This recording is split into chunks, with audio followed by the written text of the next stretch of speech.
मंच पर विराजमान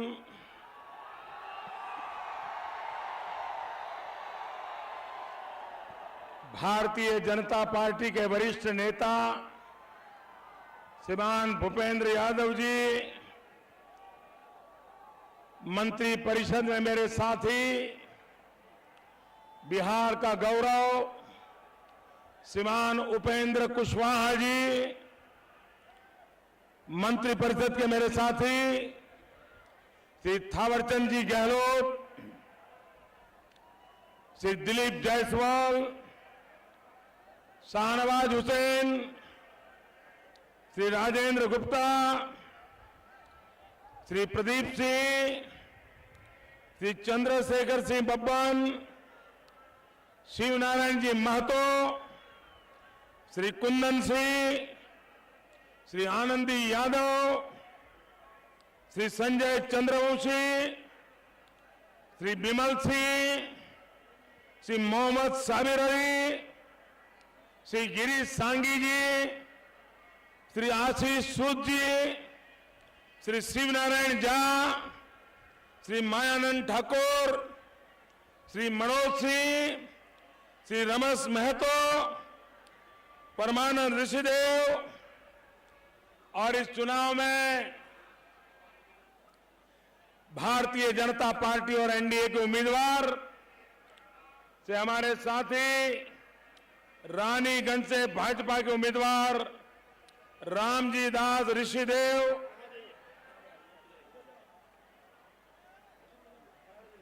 सिक्टी से भाजपा के उम्मीदवार विजय मंडल जी, अररिया से एलजेपी के उम्मीदवार थी अजय झा, नरपतगंज से भाजपा के उम्मीदवार जनार्दन यादव, जोकीहाट से हम की उम्मीदवार श्रीमती जेबा खातून, फारबिसगंज से भाजपा उम्मीदवार मंचन केसरी,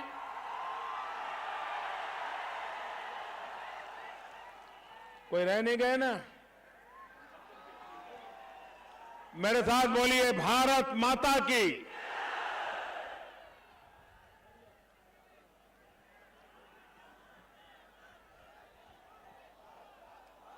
फारबिसगंज के ई पावन भूमि के नमन करे छी।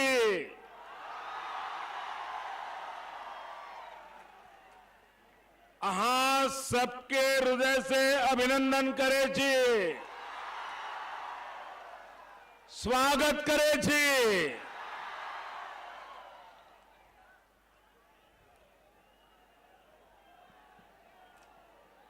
अब मैं क्या बताऊं इसको,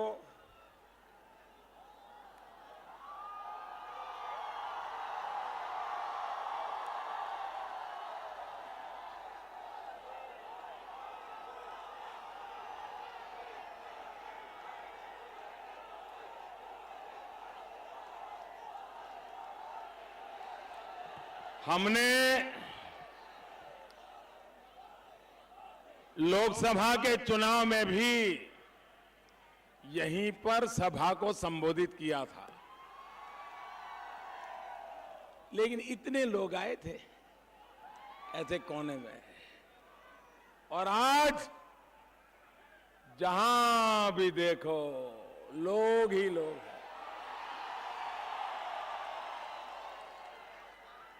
ये पहली सभा है जो मैं 4 मंजिला सभा देख रहा हूं, 4 मंजिला।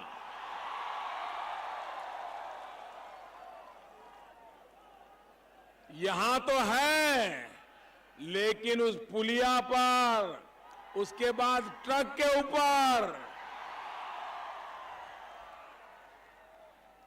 ये आपका प्यार, मैं आपको शत शत नमन करता हूं।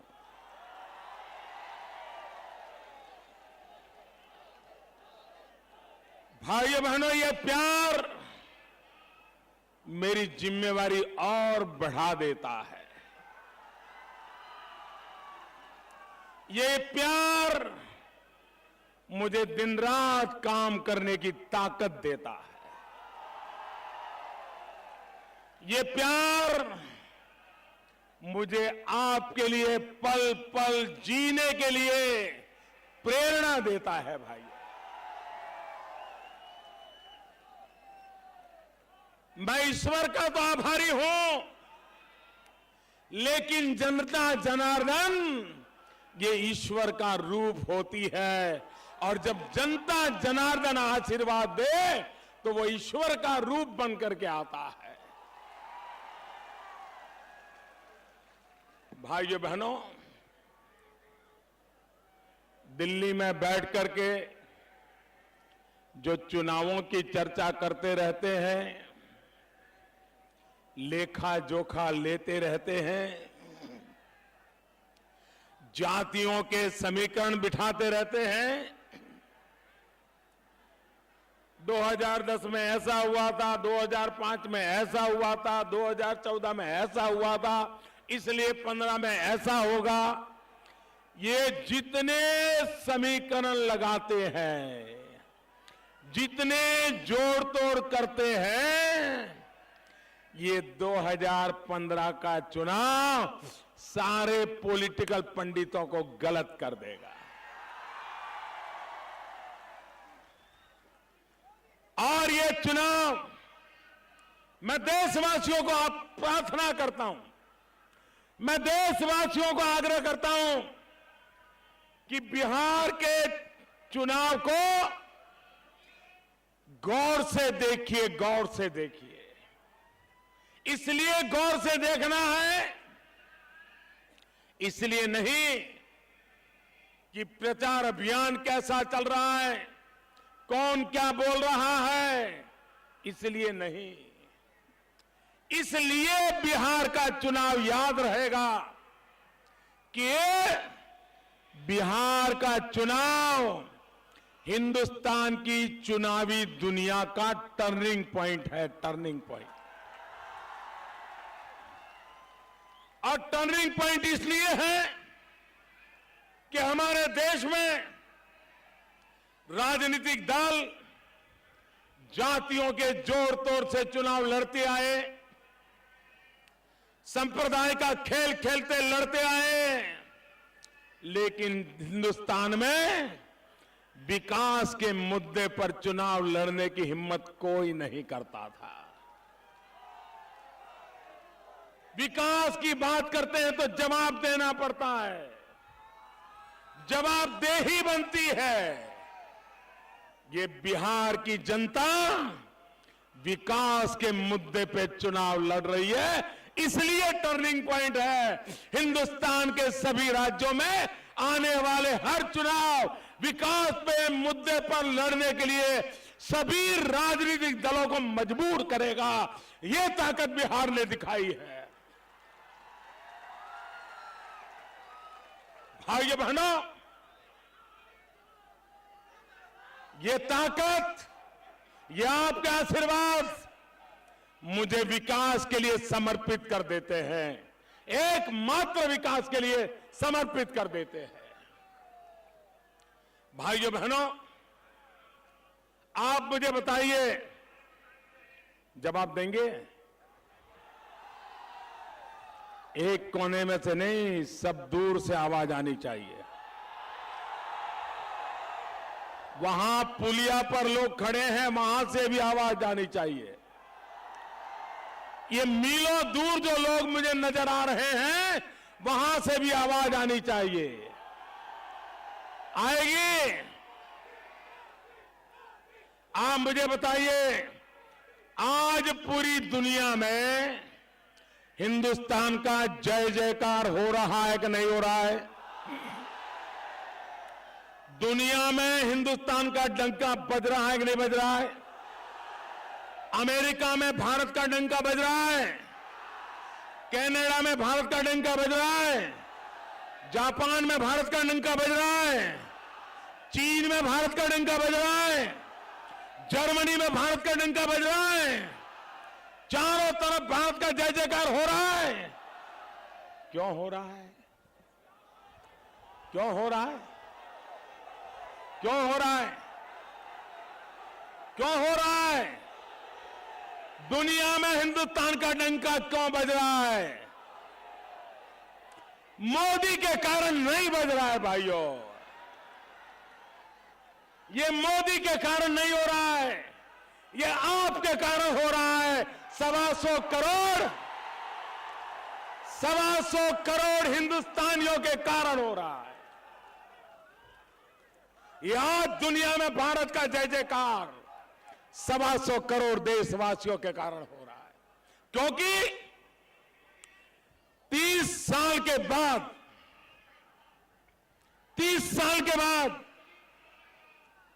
देश की जनता ने दिल्ली में पूर्ण बहुमत वाली सरकार बनाई। अगर बिहार के लोगों ने मेरी मदद न की होती तो दिल्ली में पूर्ण बहुमत वाली सरकार नहीं बनती। 2/3 बहुमत से दिल्ली में जनता ने निर्णय कर दिया, और इसके कारण मैं दुनिया में जहां भी जाता हूं, दुनिया का बड़े से बड़ा नेता क्यों न हो, चाहे वो नेता अमेरिका का हो, चाहे वो नेता चीन का हो, चाहे वो नेता जापान का हो, चाहे वो नेता रशिया का हो, वो जब मेरे से हाथ मिलाते हैं ना, ये दुनिया के लोग मेरे से जब हाथ मिलाते हैं तो उनको मोदी नहीं दिखता है, उनको 125 करोड़ हिंदुस्तानी दिखते हैं। 125 करोड़, ये 125 करोड़ हिंदुस्तानियों की ताकत है कि आज दुनिया भारत का लोहा मानने लगा है।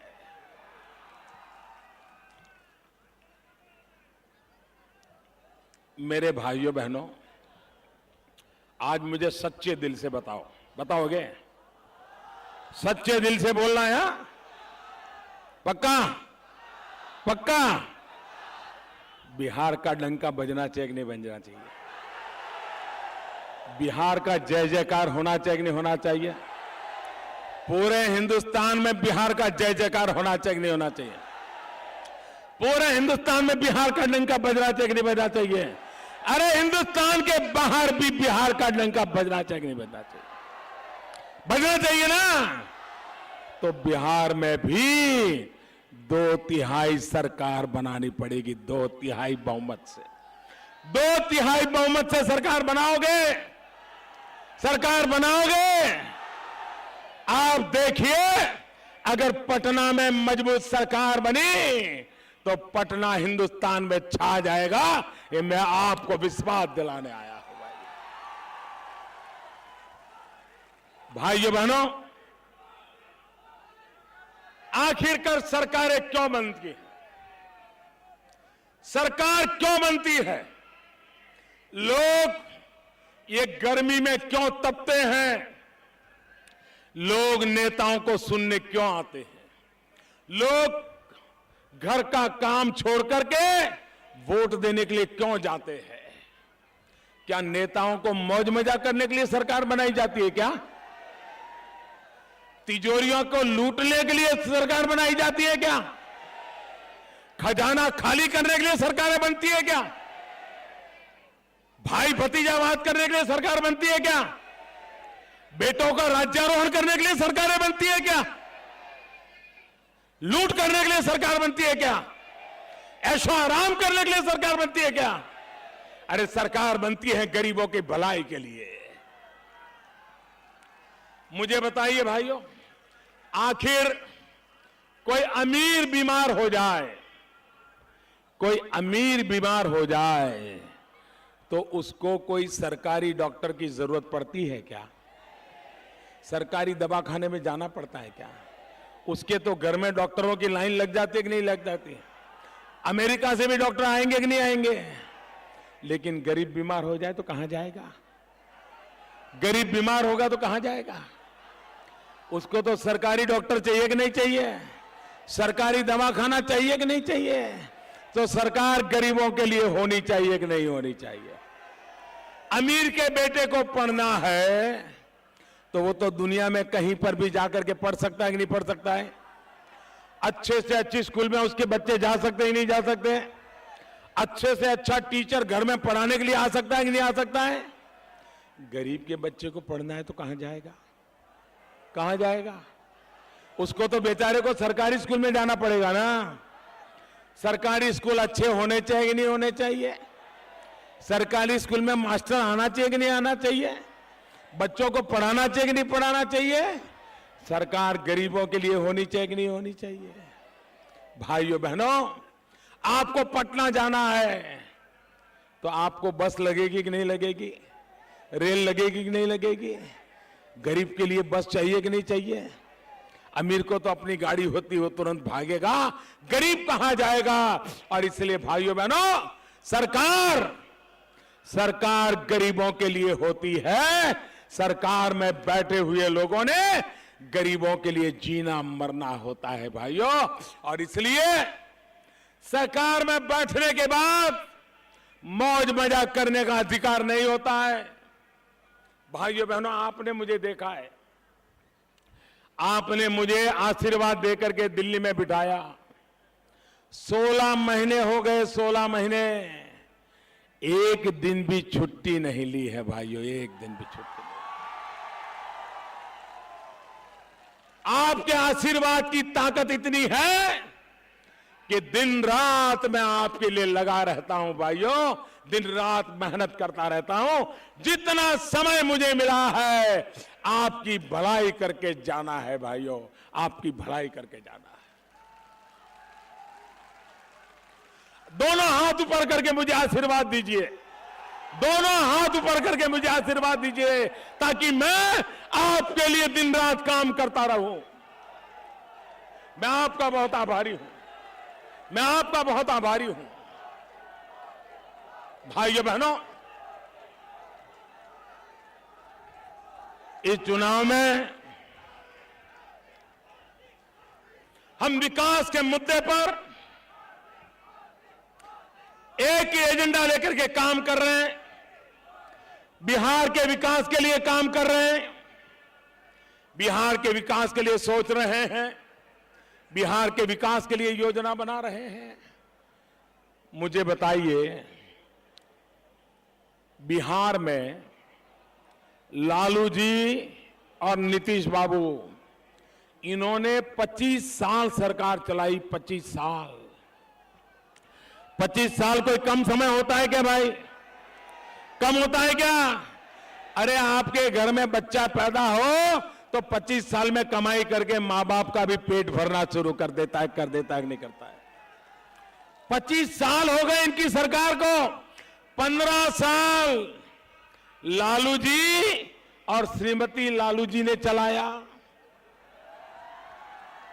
और 10 साल नीतीश बाबू ने चलाया। इन्होंने 25 साल का अपने काम का हिसाब देना चाहिए कि नहीं देना चाहिए? वोट मांगने से पहले ये कहना चाहिए कि नहीं कहना चाहिए कि हमने इतनी सड़कें बनाई, इतने स्कूल खोले, इतने लोगों को रोजगार दिया? ये कहना चाहिए कि नहीं कहना चाहिए? मुझे बताइए, एक बार भी ये बोले हैं क्या? एक बार भी बोले हैं क्या? अपने काम का हिसाब देते हैं क्या? मुझे तो अभी 25 महीना भी नहीं हुआ है, उनको 25 साल हो गए, मुझे 25 महीना भी नहीं हुआ है और मेरा हिसाब मांग रहे हैं। वो कहते हैं मोदी जवाब दे, मोदी ने क्या किया, मोदी ने क्या किया? दिन रात चुनाव में मोदी को गालियां देना, मोदी पर आरोप लगाना, अनाप शनाप भाषा बोलना, पता नहीं कहां से शब्द ले आए हैं।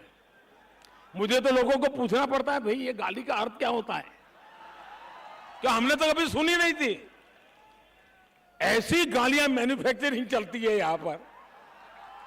लालू जी नीतीश जी की जोड़ी रोज यही काम करती है।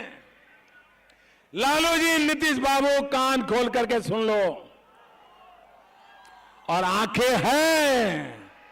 अगर अहंकार के कारण आंखों में अंधेरा नहीं छाया है तो ये जरा नजारा देख लो।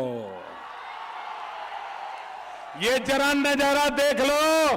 आपका अहंकार आपको ये दिखाई नहीं देता है, आपका अहंकार आपको दिखाई नहीं देता है।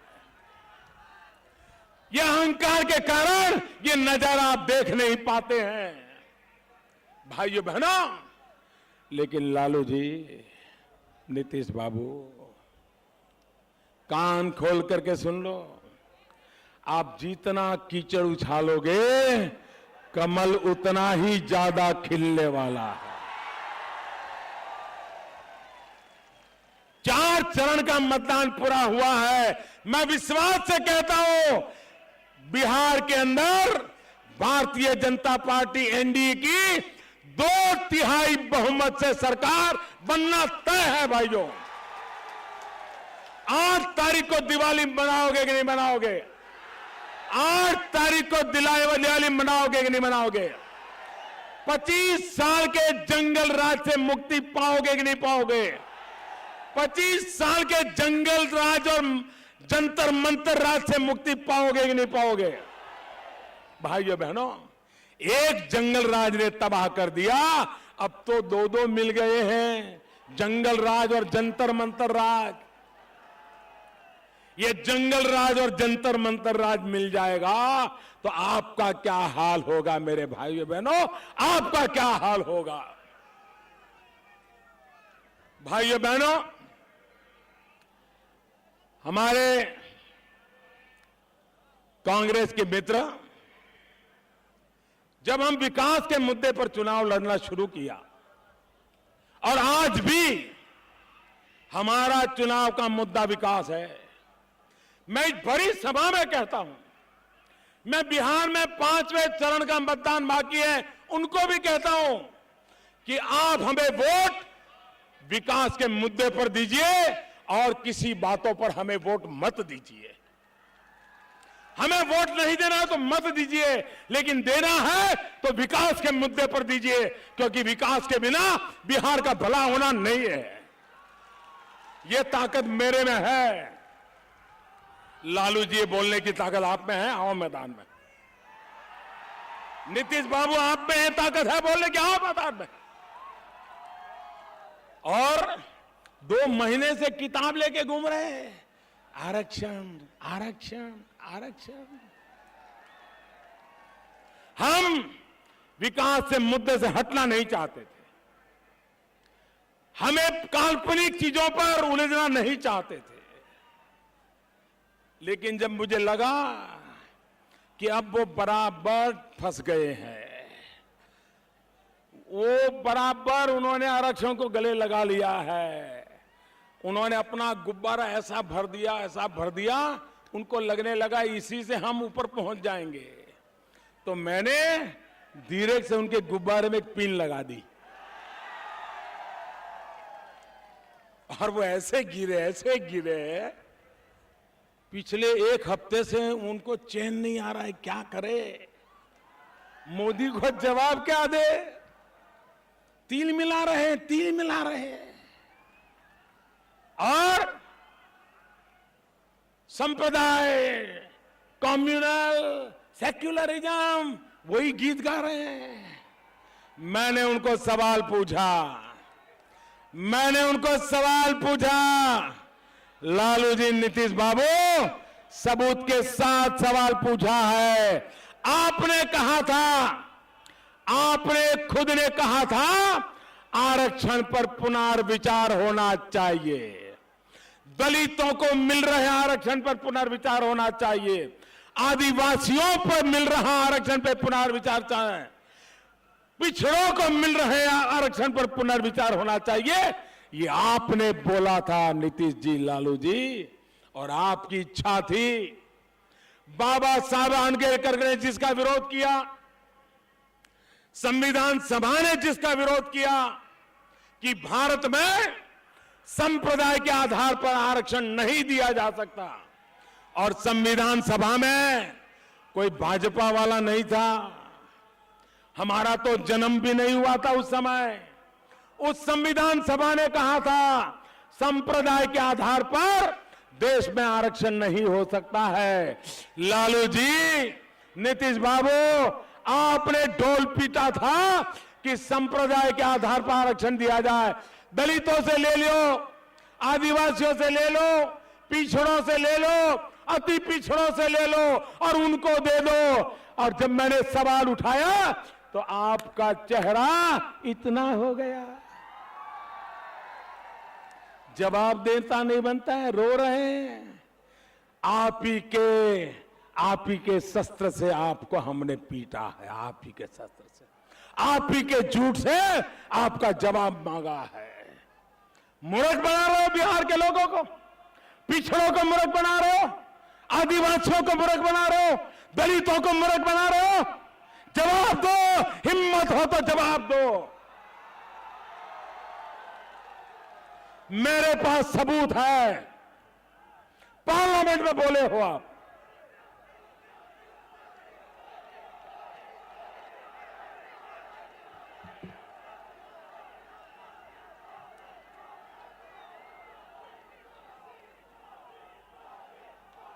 तो वो लोग हैं जो देश की सुरक्षा पर समझौता करते हो। भाइयों बहनों, आप मुख्यमंत्री हो,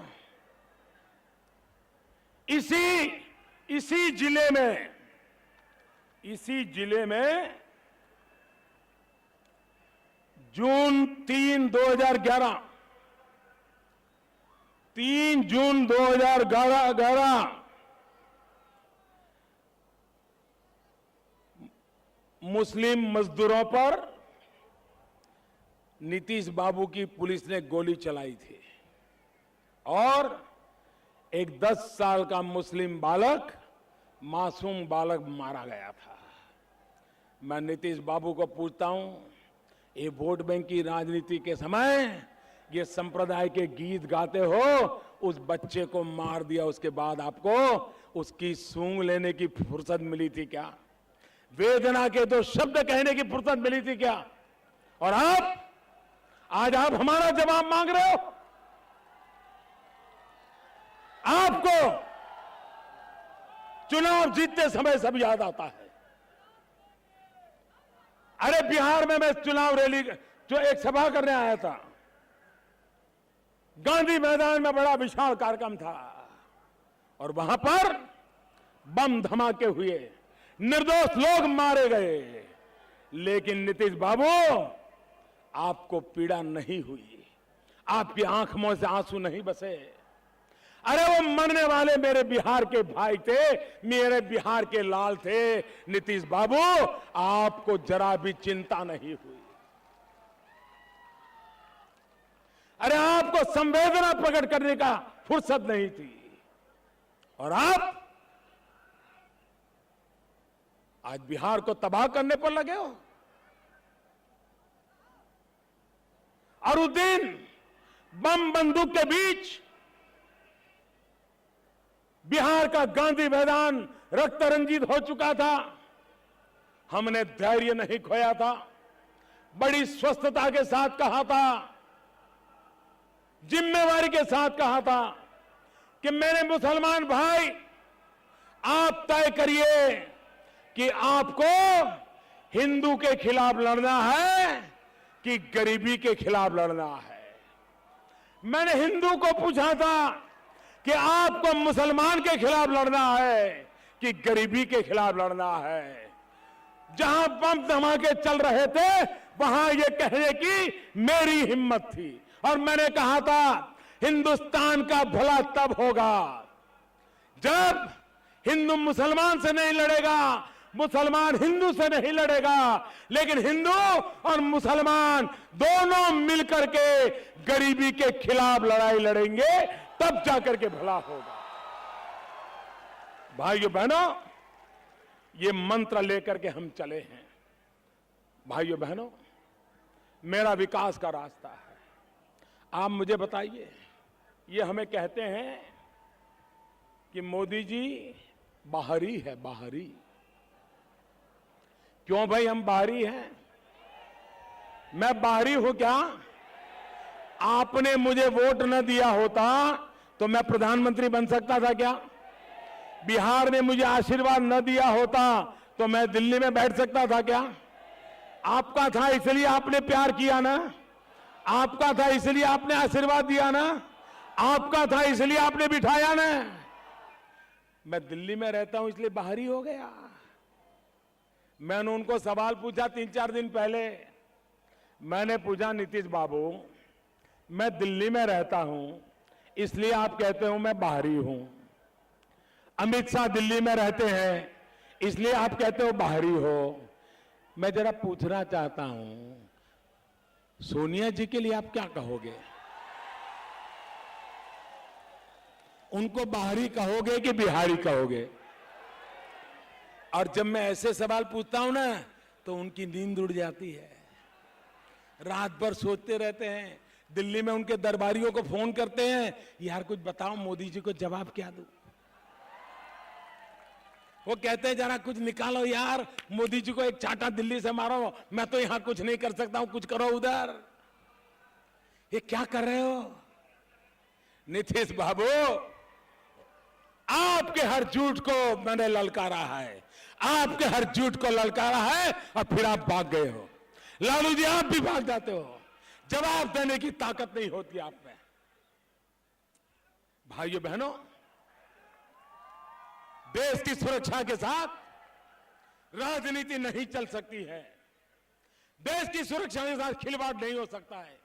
देश की सुरक्षा के मुद्दे पर अपने पराये नहीं होते हैं। देश की सुरक्षा के मुद्दे पर वोट बैंक की राजनीति नहीं हो सकती है। और इसलिए भाइयों बहनों, ये जो खेल चला है उसके खिलाफ बिहार को बचाने का मैं अभियान चलाया है। भाइयों, बिहार को मुझे बचाना है, बिहार को आगे बढ़ाना है, बिहार को हिंदुस्तान की ऊंचाइयों पर पहुंचाना है। भाइयों, इसलिए मुझे आपके आशीर्वाद चाहिए। भाइयों, मेरे पास आपके लिए मेरे पास 3 कार्यक्रम है। बताऊं?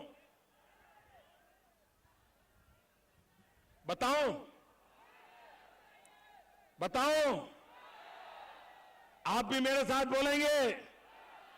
मेरा पहला कार्यक्रम है, आप लोगों के लिए है, बिहार की जनता के लिए है।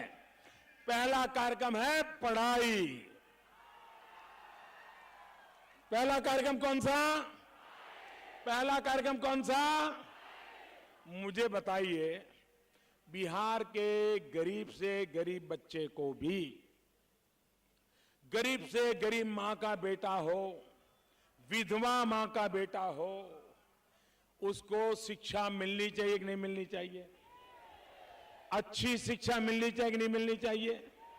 सस्ती शिक्षा मिलनी चाहिए कि नहीं मिलनी चाहिए? ये काम मैं करना चाहता हूं। आप मुझे आशीर्वाद दोगे? पक्का दोगे? दूसरा काम है कमाई। मुझे बताइए, बिहार के नौजवान को रोजगार मिलना चाहिए कि नहीं मिलना चाहिए? आज बिहार के नौजवान को रोजगार मिलता है?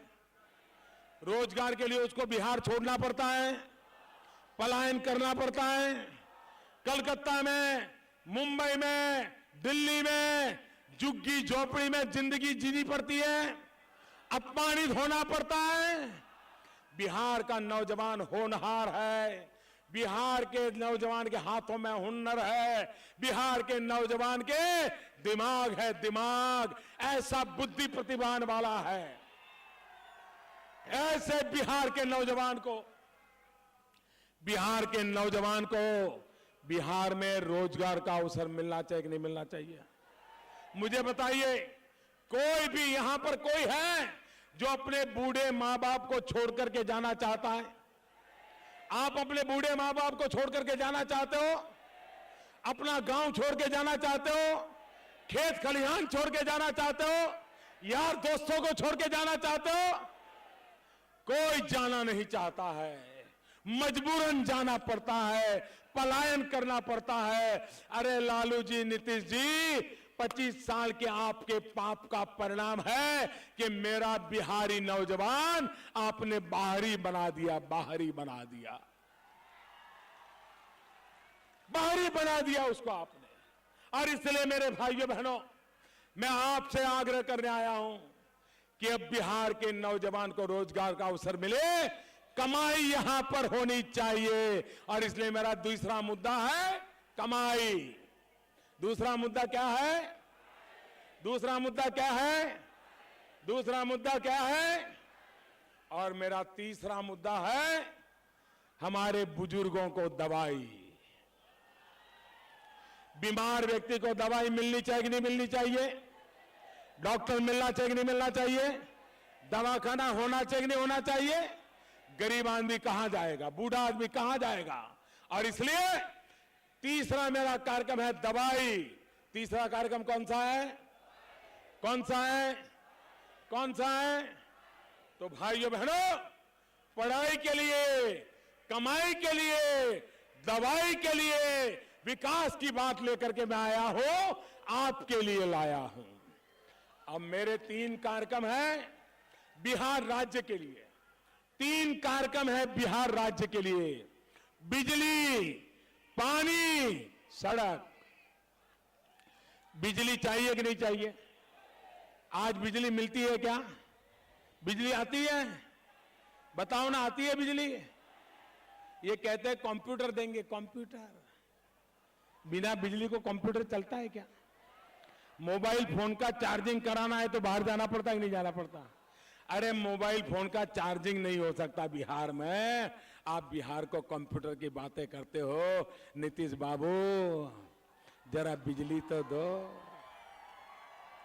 लालू जी अब वो लालटेन चली गई, अब तो बिजली चाहिए, बिजली।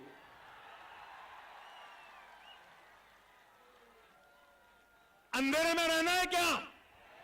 अंधेरे में रहना है क्या? लालटेन से गुजारा करना है क्या? बिजली चाहिए कि नहीं चाहिए? भाइयों बहनों, मैं भूटान गया, नेपाल गया, मैंने वहां की सरकारों के साथ समझौता किया, पानी से निकलने वाली बिजली का कारखाना लगा दिया। जैसे ही कारखाना पूरा हो जाएगा वो बिजली बिहार को दी जाएगी, बिहार को दी जाएगी। भाइयों बहनों, बिहार में बिजली आएगी तो उद्योग आएगा। ये नीतीश बाबू बिजली का नाम ही नहीं बोलते हैं। एक भी जगह पे बिजली बोले क्या? वो बिजली का ब बोलते हैं क्या? उनके मुंह पे ताला लग जाता है। क्यों लग जाता है मालूम है? क्योंकि 2010 में चुनाव में नीतीश बाबू ने गांव-गांव जाकर के कहा था कि 2015 तक मैं बिजली पहुंचाऊंगा, और अगर आपके घर में बिजली नहीं आती है तो मैं वोट मांगने के लिए नहीं आऊंगा। ये उन्होंने कहा था। बिजली नहीं दूंगा तो वोट नहीं लूंगा, ऐसा कहा था। कहा था। बिजली आई? बिजली आई? बिजली आई? नीतीश बाबू आ गए? आ गए कि नहीं आ गए? उन्होंने आपसे धोखा किया कि नहीं किया? धोखा किया कि नहीं किया? वादा तोड़ा कि नहीं तोड़ा? आप उनसे नाता तोड़ोगे कि नहीं तोड़ोगे? अरे जिसने आपसे धोखा किया, जिसने आपसे वादा तोड़ा, उसका नाता तोड़ना यह हम लोगों का कर्तव्य बन जाता है। और इसलिए भाइयों बहनों, हम बिजली लाना चाहते हैं। पानी, बिहार के पास इतना पानी है, बिहार में इतना पानी है। भाइयों बहनों, बिहार की 2 ताकत है, 2, जिसको यहां के लोगों ने कभी पहचाना नहीं। बिहार की 2 ताकत है, एक है पानी, दूसरी है जवानी।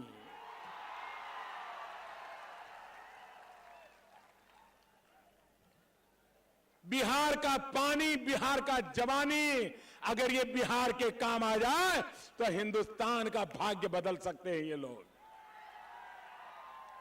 और इसलिए मुझे पानी पहुंचाना है, पीने का पानी पहुंचाना है, खेत में पानी पहुंचाना है। और मेरे किसान को अगर पानी मिल जाए तो मिट्टी में से सोना पैदा कर देता है, सोना पैदा कर देता है। भाइयों बहनों, मेरा तीसरा कार्यक्रम है सड़क। आज के जमाने में सड़क के बिना चलेगा क्या? सड़क का जाल होना चाहिए कि नहीं होना चाहिए? गांव गांव सड़क होनी चाहिए कि नहीं होनी चाहिए? अच्छी सड़क होनी चाहिए कि नहीं होनी चाहिए? और इसलिए बिजली, पानी और सड़क, ये राज्य के लिए पढ़ाई, कमाई और दवाई ये आपके लिए, और इसके लिए मैं आपके पास वोट मांगने के लिए आया हूं। भाइयों बहनों, हमारे देश को करप्शन दिमक की तरह लगा है कि नहीं लगा है? दिमक अच्छे से अच्छे घर को भी तबाह कर देती कि नहीं कर देती? अच्छे से अच्छा मकान बर्बाद हो जाता कि नहीं हो जाता है? आपने बढ़िया से बढ़िया कपड़े रखे हो और दिमक लग जाए तो एक रात में कपड़े खत्म हो जाते कि नहीं हो जाते? ये भ्रष्टाचारी दिमक खत्म होनी चाहिए कि नहीं होनी चाहिए? ये नीतीश बाबू ने कहा था, याद करो नीतीश बाबू ने क्या कहा था? ये चुनाव में उनका जरा चुन चुन करके हिसाब मांगो, चुन चुन के हिसाब मांगो। उन्होंने कहा था कि जो लोग भ्रष्टाचार में पकड़े जाएंगे उनकी संपत्ति में जब्त करूंगा, उनका मकान जब्त करूंगा और उसमें स्कूल खोलूंगा, ऐसा कहा था। भ्रष्टाचारियों का बंगला लेकर के स्कूल खोलने के लिए कहा था। अभी इस चुनाव में आपने देखा होगा उनके एक मंत्री कैमरा के सामने लाखों रुपया ले रहे थे, लाखों रुपया। इतना ही नहीं, सरकार बनाने के बाद बिहार को बेचने का सौदा भी कर रहे थे। अगर हमारी सरकार बनी तो ये कर देंगे, 25 लाख और भेज देना, ये खेल चल रहा था। मैं जरा नीतीश बाबू को पूछना चाहता हूं, आपने वादा किया था कि आप भ्रष्टाचारियों का मकान जब्त करके स्कूल खोलेंगे। ये आपके मंत्री कैमरा के सामने रुपये लेते पकड़े गए, उनका मकान जब्त किया क्या? उसके मकान में स्कूल खोला क्या? नीतीश बाबू, लोगों की आंख में क्यों धूल झोंकते हो? नीतीश बाबू, ये ईमानदारी का ढोंग क्यों करते हो? क्यों करते हो आप? अरे हिम्मत है तो करो ना। अरे लालू जी को तो अदालत ने सजा भी कर दी भ्रष्टाचार में। सजा की है कि नहीं की है? भ्रष्टाचार में सजा की है कि नहीं की है? मैं जरा पूछना चाहता हूं, क्या लालू जी का बंगला जब्त किया क्या? उस बंगले में स्कूल खोला क्या? गरीबों के बच्चों को पढ़ाई शुरू की क्या? आप तो उनके गले लग गए हो लालू जी के। आप भ्रष्टाचार को खत्म नहीं कर सकते हो। भाइयों बहनों, इस बार अब जब चुनाव में वोट करने जाओगे ना, जब भाजपा और एनडीए के उम्मीदवारों के निशान पर बटन दबाओगे ना, तो वो बटन जो है ना, वो दिमक को खत्म करने वाला एक इंजेक्शन बनने वाला है। भ्रष्टाचारी दिमक को खत्म करने वाला वो इंजेक्शन है। मुझे बिहार से भ्रष्टाचार को खत्म करना है, मुझे बिहार से जंगल राज को खत्म करना है, मुझे बिहार में से अपहरण के उद्योग को खत्म करना है, मुझे बिहार में से गुंडागिर्दी खत्म करनी है, और इसलिए मुझे आपके आशीर्वाद चाहिए। भाइयों बहनों, अगर कोई छोटा सा गड्ढा हो और छोटे से गड्ढे में एक स्कूटर फंस जाए कीचड़ में, तो दो लोग जाते मेहनत करे तो स्कूटर निकल जाता है ना। अगर एक छोटे गड्ढे में स्कूटर फंस जाए तो बाहर निकल जाता है ना, निकल जाता है ना। लेकिन अगर स्कूटर बड़े कुएं में गिरे तो दो लोग निकाल सकते हैं क्या? निकाल सकते हैं क्या? क्या करना पड़ता है? ट्रैक्टर लाना पड़ता है, रस्सी डालनी पड़ती है, रस्सी से स्कूटर बांधना पड़ता है, फिर ट्रैक्टर से खींचना पड़ता है, तब जाकर के स्कूटर बाहर निकलता है ना। ट्रैक्टर की ताकत लगानी पड़ती है ना, लगानी पड़ती कि नहीं लगानी पड़ती? हमारा बिहार इतने गहरे गड्ढे में पड़ा है, उसको निकालने के लिए ताकत लगेगी कि नहीं लगेगी? लगेगी कि नहीं लगेगी? अकेले पटना की सरकार के इंजन से निकलेगा क्या? अकेली दिल्ली सरकार के इंजन से निकलेगा क्या? इस बिहार को इस गड्ढे से बाहर निकालना है तो पटना में नई सरकार का इंजन और दिल्ली में मेरी सरकार का इंजन, डबल इंजन लगाएंगे, तब बिहार गड्ढे में से बाहर आएगा। डबल इंजन लगाना पड़ेगा। और इसलिए मैं आपसे वोट मांगने आया हूं, ताकि मुझे पटना में एक ऐसा इंजन लगाना है, आपके आशीर्वाद से लगाना है। दोनों इंजन लगाऊंगा और बिहार को गड्ढे से बाहर निकाल दूंगा। भाइयों बहनों, आपने जो आशीर्वाद दिया, ऐसी चमचमाती धूप में कोई खिसने हल्ने का नाम ले रहा है, कोई हटने का नाम ले रहा है। भाइयों बहनों, 5 तारीख को मतदान है, 5वां चरण है। चारों चरण के रिकॉर्ड तोड़ने हैं, तोड़ोगे? चारों चरण के रिकॉर्ड तोड़ोगे? 5वां चरण हाईएस्ट मतदान करेगा। आप लोग यहां से जाने के बाद मतदान करने तक 10-10 परिवारों को पकड़ करके काम पे लग जाओगे। एक एक व्यक्ति 10-10 परिवारों से वोट करवाएगा। पक्का करवाएंगे? दोनों हाथ पकड़ करके मुझे बताइए, कराएंगे? दिन रात मेहनत करेंगे, पूरी ताकत लगाएंगे। सभी नेता लोग आ जाएं, मेरे साथ बोलिए भारत माता की। पूरी ताकत से बोलिए भारत माता की। और ताकत से बोलिए भारत माता की, भारत माता की। भाइयों बहनों, ये आपका प्यार मैं कभी भूलूंगा नहीं।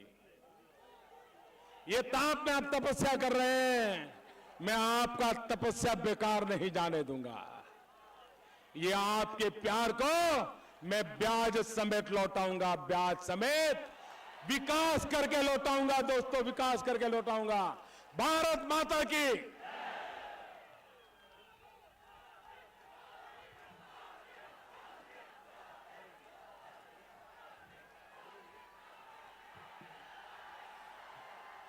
अब आपने